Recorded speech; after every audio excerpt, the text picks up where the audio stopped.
A Journey to the Center of the Earth. Chapter 4. Deeper and Deeper. The next day was Tuesday, the 2nd of July, and at 6 o'clock in the morning, we resumed our downward journey. We followed the natural pathway made thousands of years ago by molten lava rising out of the earth. This pathway made for an easy descent because of its slope. After 6 hours of following the path, Hans stopped in his tracks. My uncle and I were soon at his side. "We have come to the end of this pathway," my uncle said, and indeed, he was right. We were at the center of 4 small, narrow tunnels which crossed each other and the shaft in which we stood. "Which way do we go now?" I asked, hoping that the answer would be back up. But this was not to be. Without a moment's hesitation, my uncle pointed quietly to the eastern tunnel, and without delay, we entered into its dark opening. The descent in the tunnel was very gradual and twisting.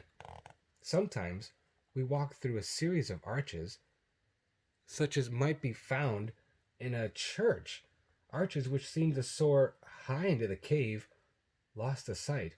Other times we had to crawl through a series of low, narrow tunnels that might have been made by some animal digging its way through the earth. We walked, we slid, we clambered over piles of rocks, and we rolled down heaps of lava.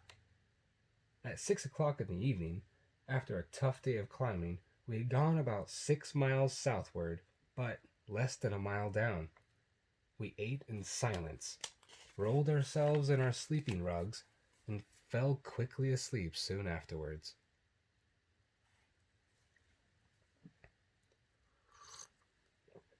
After a night's sleep, we awoke fresh and ready for whatever adventures might await on the new day. The tunnel through which we were traveling soon became absolutely horizontal, and at times even seemed to be sloping upward. Finding this upward climb tiring, I stopped, and my uncle, seeing this, came to me. "What's the matter?" he asked. "Are you tired after only 3 hours?" "Haven't you noticed that we are going not down but up?" I asked him. He looked shocked. "Up? How can that be?" he asked, looking at the sloping tunnel. "There's no doubt about it," I said. "For the last half hour, the slope has been upward. If we continue this way, we might find ourselves back in Iceland." My uncle shook his head, not yet ready to admit that he had been mistaken by choosing the eastern tunnel. He would not answer me, but started once again moving along the upward tunnel. Hans first, then my uncle, then me. I did not want to lose sight of them. My worst fear was finding myself alone in this underground world. And besides, I reasoned, each step now took us closer to the surface. That in itself was a good thing. At about 12 o'clock, I began to notice a change in the composition of the walls. They were no longer made solely out of lava, but of living rock. I walked to one of the walls for a closer look. "What's the matter now?" my uncle called, seeing me at the wall. "Don't you see the different layers of calcium rock and the first indication of slate strata?" I asked. "Well," he said, as if waiting for a lecture, "we have arrived at that period in the history of the world where the first plants and the first animals made their appearance on Earth," I announced.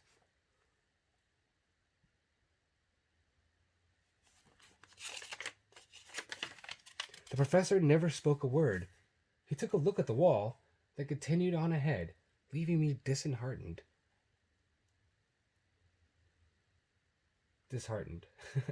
If we have left the lava walls behind, then we are not on our way back up to Mount Sneffels, I muttered to myself, and if I am right, I should find some remains of these primitive plants and animals. I began to search for these clues of the past. My feet, so long accustomed to the hard lava soil, soon found themselves walking on a kind of soft dust, the remains of plants and shells. I stooped and picked up an almost perfect shell and ran to catch up to my uncle. "Do you see this?" I asked him. "So?" he said. "You have found the shell of an extinct crustaceous animal, much like our present lobster, nothing more." "Well," I began. "I know," he said. "We have left the lava tunnel, and it is possible that my choice of tunnels is wrong, but we shall have to go to the end of this one to see for sure." And on he went. We had not yet found any water, and we forced ourselves to go on rations. Our supply would certainly not last more than 3 days. I had read of the horrors of thirst, and I knew that, being where we were, it would mean the swift end of our journey, and our lives. During the whole next day, we made our way through this never-ending tunnel. We no longer spoke to each other. We just walked quietly along. Sometimes the road still moved slightly upward, but more usually it had a downward slant. We saw many other remains of old plants and animals as we climbed.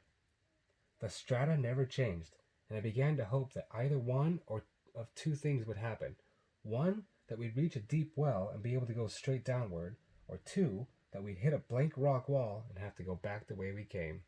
But when evening came, neither of those two possibilities had been realized. On Friday, after a night in which I felt real thirst for the first time, we again began our journey. After about 10 hours of slow movement through a series of tunnels, the reflection of our lights off the tunnel walls grew dimmer and dimmer.